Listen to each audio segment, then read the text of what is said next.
Hi, I'm William Mills here at FinovateSpring in San Francisco, and I've got the pleasure of being joined by Karen Mills, who was formerly a cabinet member under President Barack Obama as the head of the Small Business Administration. How are you doing today, Karen? Just terrific. How are you? I'm fantastic. And I recently heard about you being an advisor and an investor in an organization called Alignable. Can you tell me a little bit about that?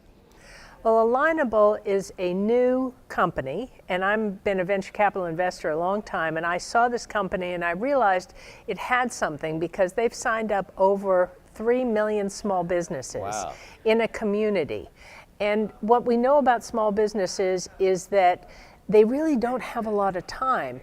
And so they end up reinventing the wheel, whereas the business owner next door might have some useful information. Alignable has put them all together in a network, and they advise each other. It's turning out actually to be quite viral, quite successful so far. That's exciting. I'm looking forward to learning more about it. Now, how did your experience as a cabinet member, and I believe you were the first cabinet member that was the head of the SBA, is that correct? Well, actually, it had been in the cabinet under Clinton and then not under Bush, and President Obama elevated my position to the cabinet level and gave small business a seat at the table. And you know, small businesses need and want and like a seat at the table. So I was honored. How'd that change your view of the landscape of small business and the technology that supports small business? Half the people who work in this country own or work for a small business. So I used to say I went to sleep at night worrying about half of America's jobs. But there's kind of what I call a political paradox. Small business is a bipartisan issue.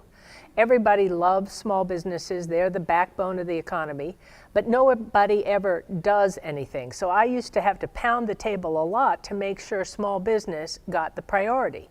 Now, one thing that happened is it was 10 years ago at this time that I became part of President Obama's team, and we were in the midst of a real crisis. Banks had frozen, they had really stopped lending, and the president and Larry Summers, who was head of the National Economic Council, let me do something pretty bold, which was to raise the SBA guarantee rate to 90%, and we got 1,000 banks back to SBA lending in 6 months. And what that showed me is how important small business lending is to the health and well-being of small businesses who can run out of money. They have very tight cash buffers. Today we have a whole nother change, which is brought on by technology, which could transform, once again, small business lending and really help small businesses be able to access the credit they need much more seamlessly. Absolutely. Well, speaking of, you've got a new book out called FinTech, Small Business and the American Dream. Yeah, I haven't yet read it, but when I do, what are some of the key themes? We're going to get you a copy. So okay, I appreciate that. So tell me some of the key takeaways from your book. Technology right now has brought small business lending to an inflection point because there were all these barriers. If you were a small business, you'd take a pile of paperwork to your banker and you'd wait and wait like weeks or maybe 3 months for an answer. Well, all those frictions were because of what we call information opacity. It's very hard to look inside a small business and see whether they're profitable or creditworthy.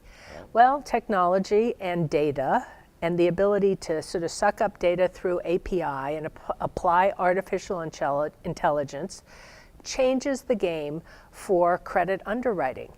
And I believe, and I say in the book, that we've got a remarkable opportunity in this new landscape to provide a much better customer experience and also reach more creditworthy borrowers. Take away some of those frictions and gaps, and that will be good for the American economy. I think so. I think so. Well, in your brief time here at Finovate, what have you seen that has kind of, if anything, has stood out to you here at FinovateSpring? We had a terrific panel on artificial intelligence, and I believe that that is going to not only help underwriting, but it's going to help the whole customer experience. Already, we see that a customer goes into a bank and it wants the bank to know about them already, to not have to fill out the form again, but also to anticipate their needs.